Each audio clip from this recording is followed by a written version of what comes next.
ومن أحسن قولا ممن دعا إلى الله وعمل صالحا وقال إنني من المسلمين.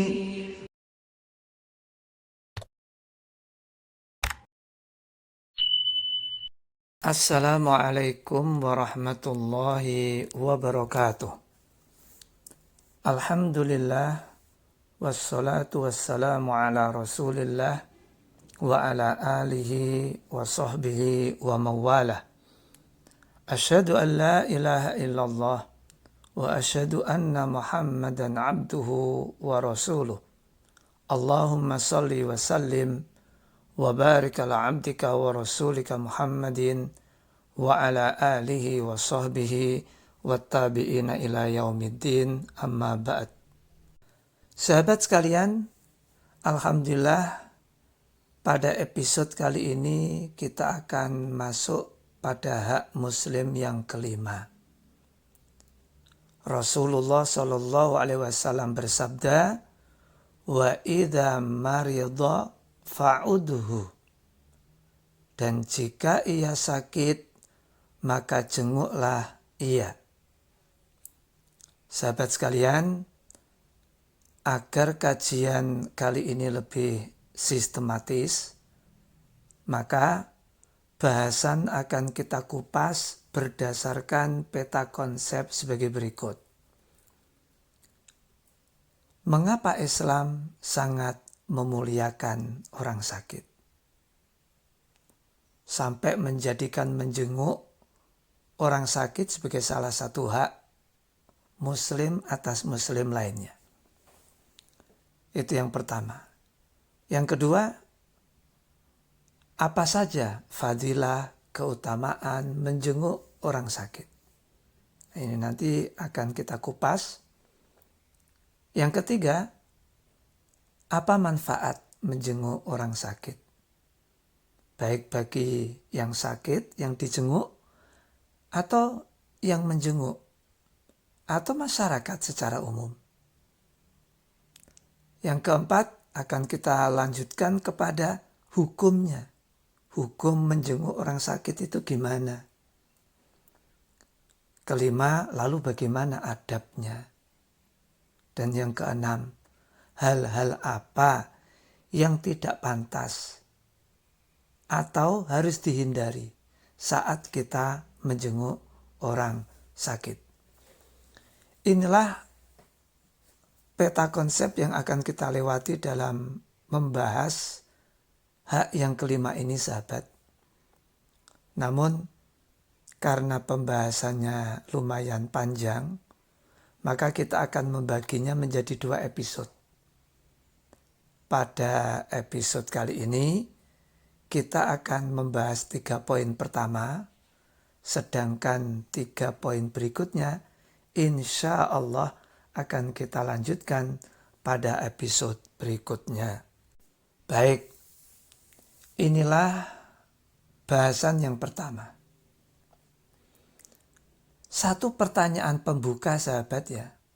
Mengapa Rasulullah tidak mengatakan kalau sempat jenguklah orang sakit? Kok enggak begitu narasinya ya?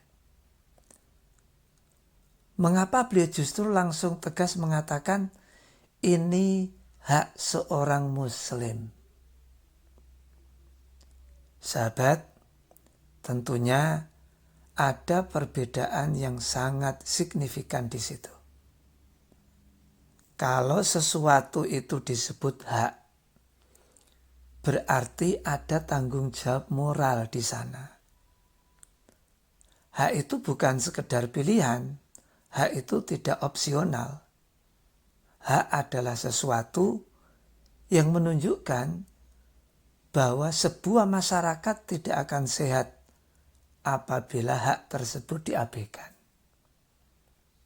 Artinya, Rasulullah SAW sedang membangun sebuah peradaban. Peradaban yang tidak membiarkan orang sakit menghadapi penderitaannya sendirian. Rasulullah ingin setiap muslim merasa, kalau aku sakit, aku masih punya saudara. Dan setiap muslim juga merasa, kalau saudaraku sakit, aku punya tanggung jawab. Masya Allah. Betapa indahnya Islam kalau begitu. Ini membangun persaudaraan bukan hanya di masjid, tetapi juga di rumah-rumah yang sedang diuji oleh sakit. Ini luar biasa.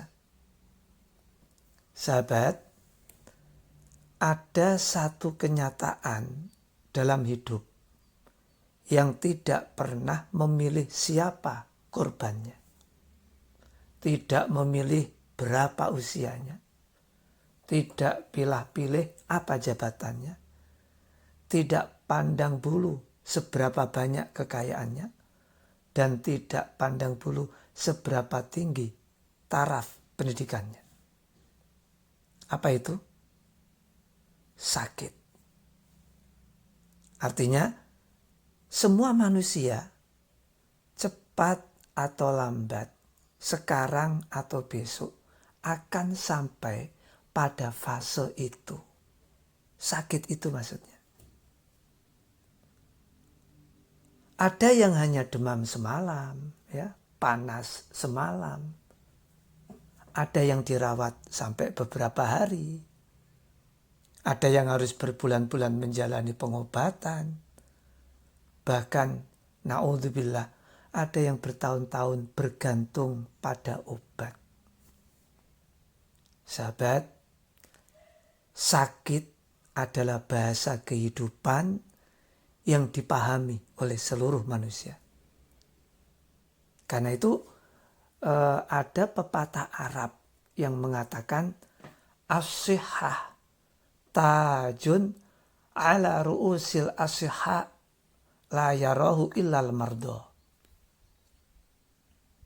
Kesehatan itu mahkota di atas kepala orang-orang yang sehat, kata pepatah itu. Nah, mahkota itu tidak terlihat kecuali oleh orang-orang yang sakit. Saya kira kok tepat sekali itu sahabat ya. Kenapa? Kenyataannya, ini kenyataannya, selama badan masih sehat, kita menganggap semuanya biasa-biasa saja. Bisa jalan dengan tegak, kita anggap ya biasa ini. Kita bisa beraktivitas, kita anggap ini biasa. Bisa beribadah dengan khusyuk, ini biasa. Kita makan, kita minum tanpa bantuan orang, nikmat. Manis terasa manis, kecut terasa kecut, pedas terasa pedas, kita bilang ini biasa. Kita bisa menghirup udara tanpa alat bantu, kita juga sebut ini biasa. Semua biasa. Tetapi perhatikan, ketika kesehatan mulai Allah kurangi, baru tuh kita sadar. Ternyata nikmat sehat tidak bisa dibeli dengan harta sebanyak apapun. Sahabat, kita ini kan hidup di zaman yang sangat luar biasa ya. Rumah sakit semakin modern, alat kesehatan semakin canggih, obat-obatan semakin lengkap, teknologi kedokteran berkembang begitu pesat. Bahkan sekarang itu mulai dikenal istilah artificial intelligence, kecerdasan buatan yang sudah teraplikasi dalam teknologi kesehatan atau yang dikenal dengan AI. Artificial intelligence membantu dokter membaca hasil CT scan, coba. Membantu menganalisis penyakit, membantu mempercepat diagnosis. Dan semua itu tiada lain adalah nikmat Allah yang patut kita syukuri bersama. Tetapi di balik semua kemajuan teknologi itu, ada satu penyakit yang justru semakin meluas. Penyakit itu bukan diabetes, bukan hipertensi, tidak stroke, bukan. Melainkan penyakit yang dikenal dengan loneliness, kesepian. Ironis sekali memang, teknologi komunikasi semakin maju, ya toh? Tetapi manusia justru semakin merasa kesepian, hidup dalam kesendirian. Media sosial membuat kita mengetahui hampir semua informasi, tetapi belum tentu membuat kita benar-benar hadir. Ada teman masuk rumah sakit. Dalam hitungan menit, coba status WA itu sudah tersebar luas. Puluhan bahkan ratusan komentar seketika datang. Semoga lekas sembuh ya. Amin. Stay strong ya. Tetap kuat. Gimana kalau kita jenguk? Macam-macam. Itu di kolom komentar. Bagus sih. Semuanya bagus. Tetapi izinkan saya bertanya. Berapa orang yang benar-benar datang, mengetuk pintu kamarnya? Berapa orang yang benar-benar duduk di samping tempat tidurnya? Dan berapa orang yang betul-betul hadir, menggenggam tangannya dengan lembut, sambil berdoa, sabar ya, insya Allah nggak lama, insya Allah segera sehat.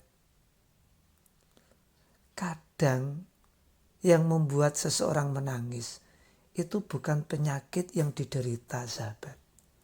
Tetapi loneliness itu, merasa dilupakan, merasa nggak punya teman, merasa nggak ada yang memperhatikan.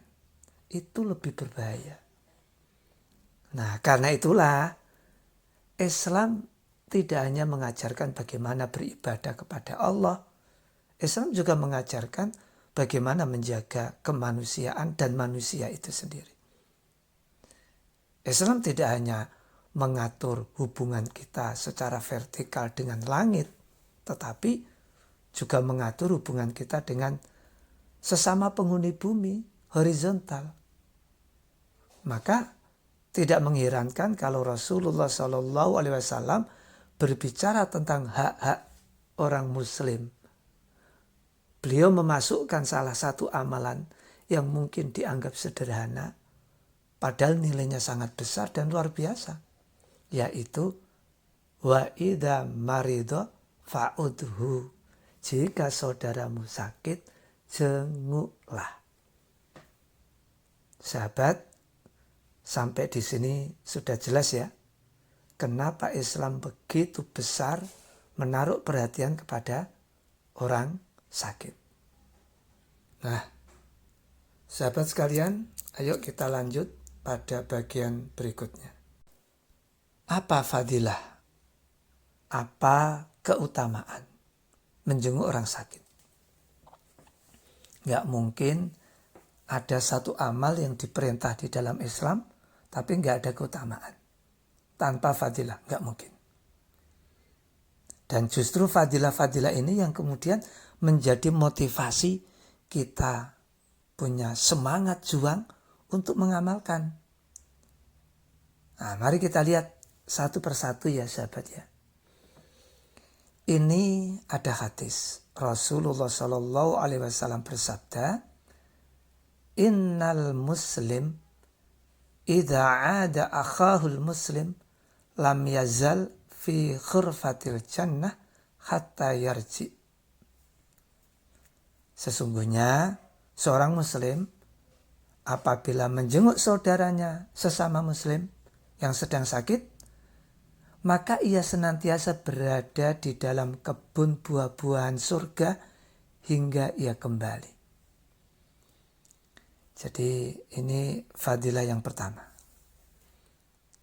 Sahabat, mengapa Nabi menggunakan ilustrasi seperti ini? menggunakan gambaran kebun dan buah-buahan. Nah, ini ada penjelasan menarik dari Ibnu Hajar al-Asqalani. Beliau mengatakan, syabbaha ma yahuzu a'idul marid minat thawab bima yahuzuhu alladhi yajtani thamar. Nabi menyerupakan pahala orang yang menjenguk orang sakit dengan seseorang yang sedang memetik buah-buahan. Perhatikan betapa indahnya perumpamaan itu. Orang yang memetik buah, sahabat, ya, saya ulangi. Orang yang memetik buah tidak hanya melihat pohonnya. Ia benar-benar membawa pulang hasilnya. Nah, begitulah orang yang menjenguk orang sakit. Setiap langkahnya bukan sekadar berjalan menuju rumah sakit atau rumah seorang sahabat, tidak. Setiap langkahnya seakan-akan ia berada di dalam kebun dan setiap melangkah ia berusaha untuk memetik buah. Coba, memetik buah dalam kebun yang siap panen. Itu ilustrasi kita mengambil pahalanya itu seperti itu. Jadi Allah siapkan pahala di surga seperti kita memetik buah di dalamnya. Itulah gambaran orang yang menjenguk orang sakit itu. Dalam bahasa kita yang modern, kita mengenal istilah return on investment. Hasil investasi. Ini biasa dipakai dalam bisnis ini. Return on investment. Hasil investasi. Jadi begini, apa hubungannya dengan istilah itu? Islam mengajarkan bahwa menjenguk orang sakit adalah salah satu investasi akhirat dengan return yang luar biasa besar, dengan hasil yang luar biasa besar. Gitu loh maksudnya.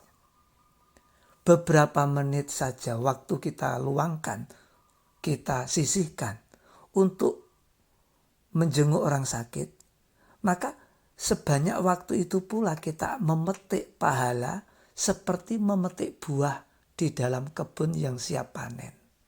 Coba. Jadi Islam mengajarkan bahwa menjenguk orang sakit itu investasi akhirat dengan keuntungan yang hampir tidak memiliki resiko kerugian.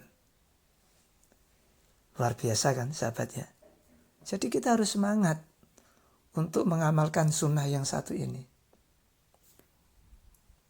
Baik, itu fadilah pertama.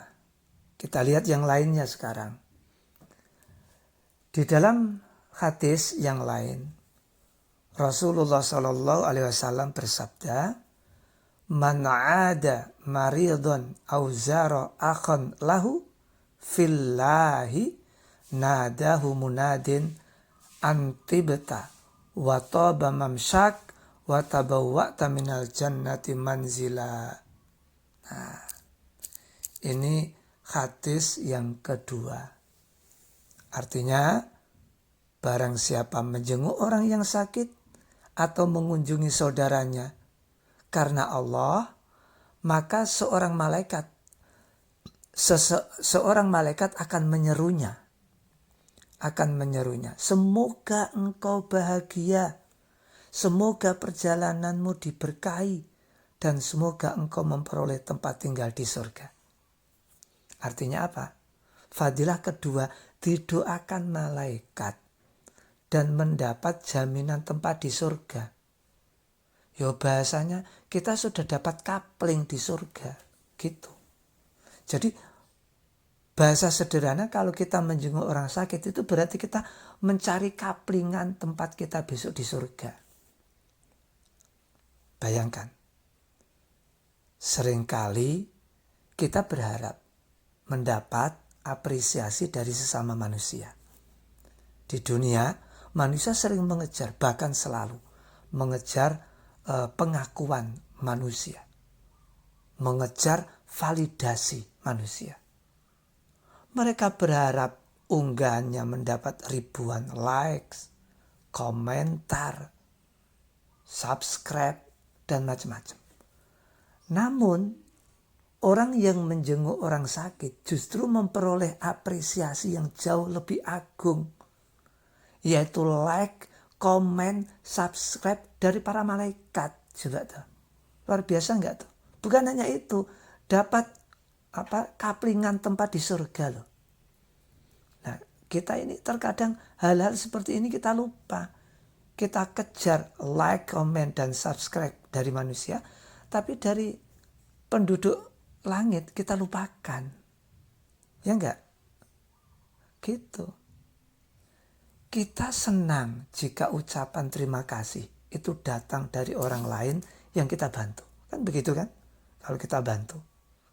Namun dalam hadis ini, bahkan jika tidak ada seorang pun yang mengetahui perjalanan kita, langit mengetahui kita ini diam-diam menjenguk orang sakit. Gak ada orang yang tahu. Langit tahu. Gitu.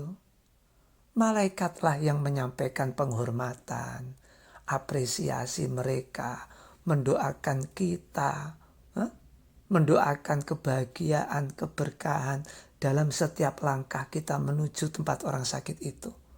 Dan mereka membawa kabar gembira tentang apa? Ada kapling untuk kamu di surga. Nah gitu loh.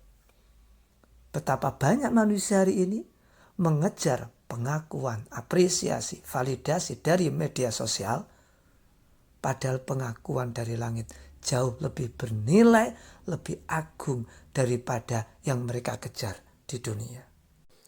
Sahabat sekalian, itu yang kedua. Kita lihat fadilah berikutnya. Nabi bersabda, "Ma min muslimin ya'udu musliman ghudwatan illa shalla alaihi sab'una alfa malakin hatta yumsiya. Wa in 'adau asyiyatan illa shalla alaihi sab'una alfa malakin hatta yusbiha wa kana lahu kharifun fil jannah." Kita lihat fadilah ini. Tidaklah seorang muslim menjenguk saudaranya sesama muslim pada waktu pagi, melainkan 70.000 malaikat mendoakannya hingga sore.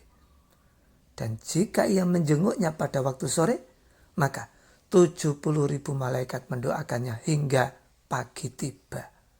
Selain itu, baginya tersedia hasil panen buah-buahan di surga. Masya Allah. Didoakan 70.000 malaikat. Bukan hanya itu. Kita disediakan hasil panen dari surga, sahabat. La haula wa la quwata illa billah. Yang seperti ini terkadang kita itu abe. Angka 70.000 dalam bahasa Arab itu menunjukkan jumlah yang sangat besar. Artinya Allah ingin menggambarkan betapa besar perhatian langit kepada orang yang peduli kepada sesama. Ketika kita datang menjenguk orang sakit, menghibur, mendoakan, menemani, memotivasi di situ. Itu 70.000 malaikat hadir mengapresiasi, memvalidasi perilaku kita. Makanya luar biasa ini sahabat, jangan pernah diabaikan ya. Nah, kita lihat lagi yang lain. Ada apa fadilah lainnya? Nah, ini ada hadis qudsi berbunyi begini. Inna Allah azza wa jalla yaqulu yaumal qiyamah, ya ibna Adam, maridtu falam ya'udni.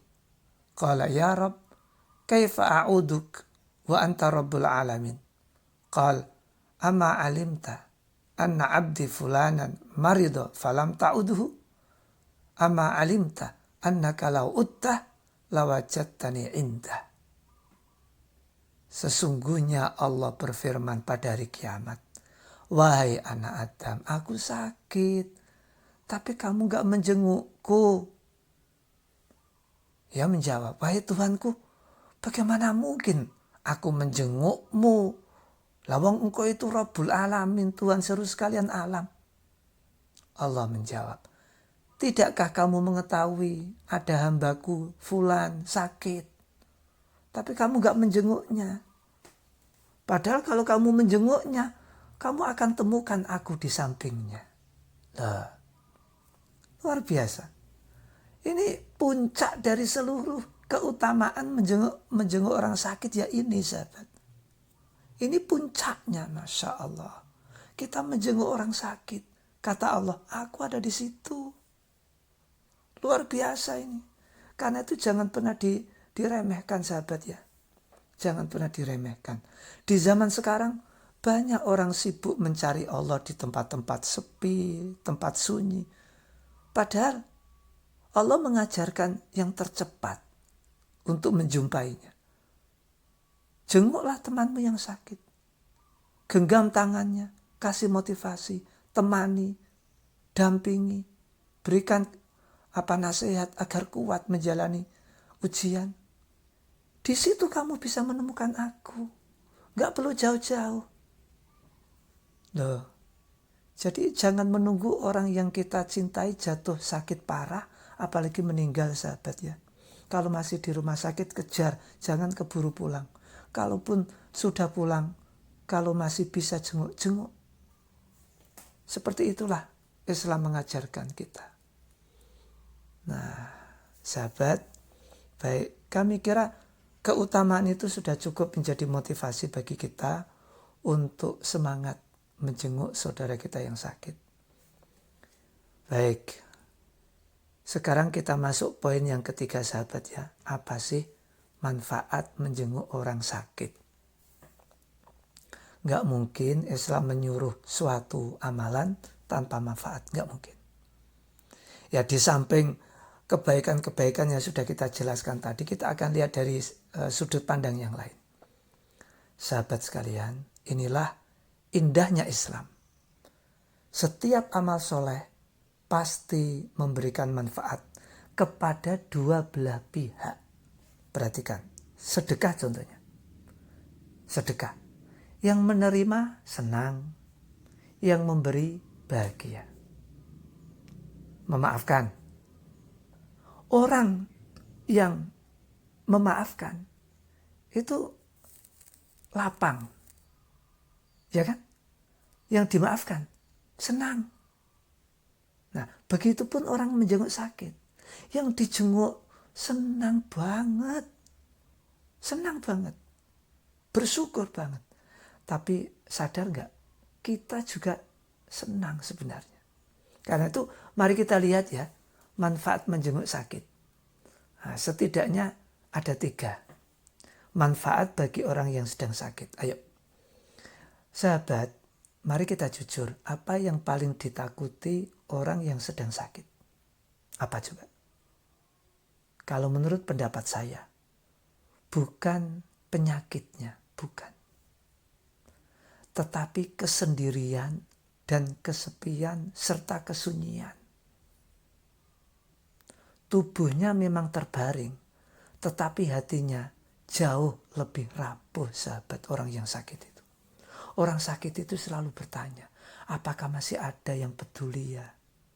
Apakah masih ada yang ingat ya? Apakah saya masih dihargai, masih berarti? Siapa yang masih mau menjenguk saya?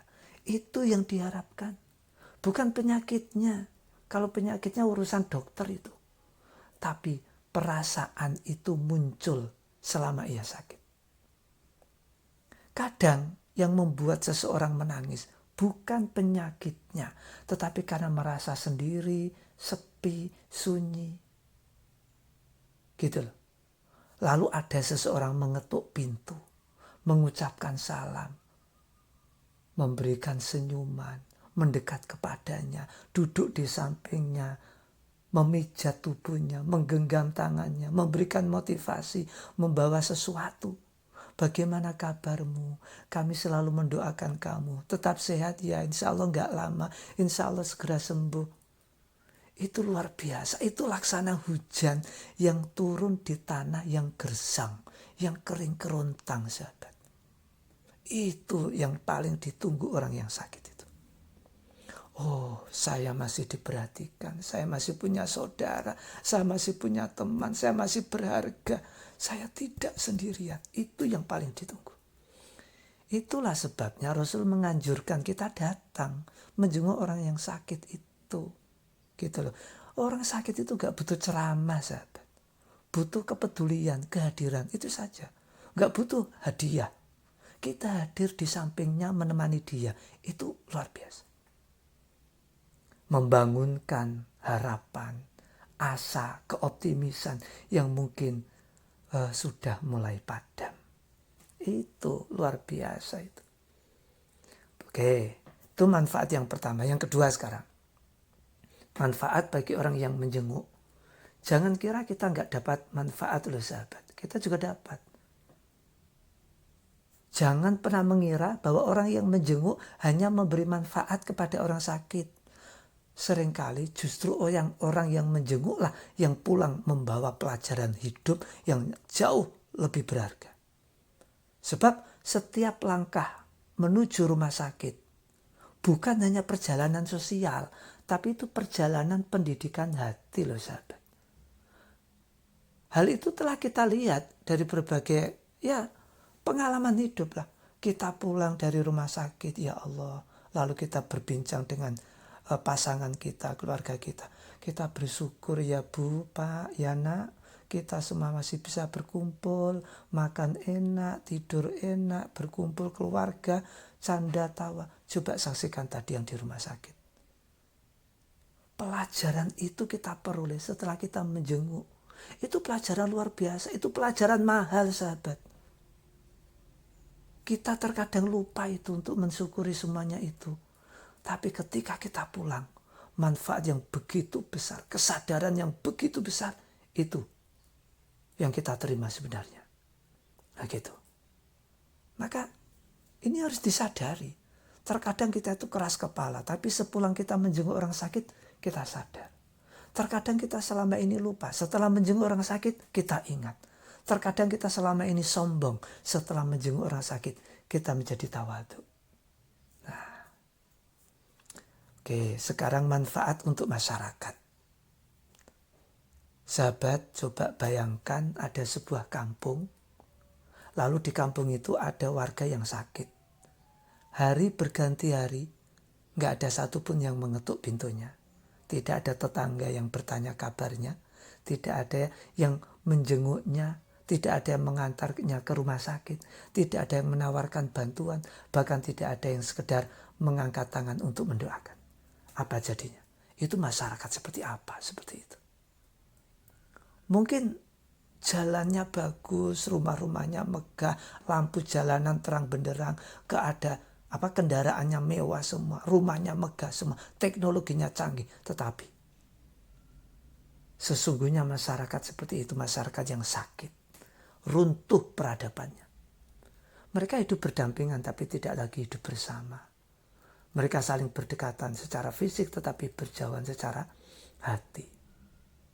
Tapi bayangkan kondisi sebaliknya. Jika dalam satu perkampungan, setiap ada warga yang sakit, berbondong-bondong bergantian, kanan, kiri, belakang, depan, menjenguk, membawa oleh-oleh, kemudian membawa doa, membawa harapan, membawa senyuman. Luar biasa. Itulah masyarakat yang berperadaban. Nah, tapi ya begitulah kehidupan modern. Ya, perlahan terkadang mendorong manusia semakin hidup individualistik. Loneliness tadi itu. Kesunyian, kesendirian menjadi dampak modernisasi itu sendiri. Nah, Islam datang mengoreksi cara hidup seperti itu. Islam tidak menghendaki masyarakat yang hanya ramai oleh bangunan, tetapi sunyi dari kepedulian. Sunyi dari kepedulian. Islam tidak hanya membangun masjid sebagai tempat sujud, tetapi membangun hati agar mampu merasakan penderitaan saudaranya. Sahabat sekalian, pada akhirnya kita menyadari bahwa menjenguk orang sakit bukan sekedar adab kan, bukan pula tradisi budaya, bukan sekedar sopan santun. Ia peradaban umat Islam, bahkan manusia. Ia adalah cermin kehidupan kita, cermin dari iman dan Islam kita, gitu loh. Sebab orang yang masih memiliki iman di dalam hati tidak akan tega membiarkan saudaranya menghadapi sakit sendirian. Nah, sahabat sekalian, ingat, suatu hari nanti mungkin kitalah yang berada di atas ranjang itu. Kita yang menderita, kita yang merasakan kesunyian dan kesendirian itu. Maka jika hari ini kita mendengar saudara kita sakit, segera jenguk. Karena suatu saat kita pun akan membutuhkan orang lain menjenguk kita. Sahabat, ini hak yang kelima dan kita anggap selesai 3 poin pertama. Insya Allah 3 poin berikutnya pada episode berikutnya. Mudah-mudahan berguna, bermanfaat. Kurang lebihnya mohon maaf. Kita tutup dengan doa kafaratul majlis. Subhanakallahumma wa bihamdika asyhadu an la ilaha illa anta astaghfiruka wa atubu ilaik. Sampai jumpa di episode berikutnya. Wallahu a'lam bishawab. Assalamualaikum warahmatullahi wabarakatuh. وآخر دعواهم أن الحمد لله رب العالمين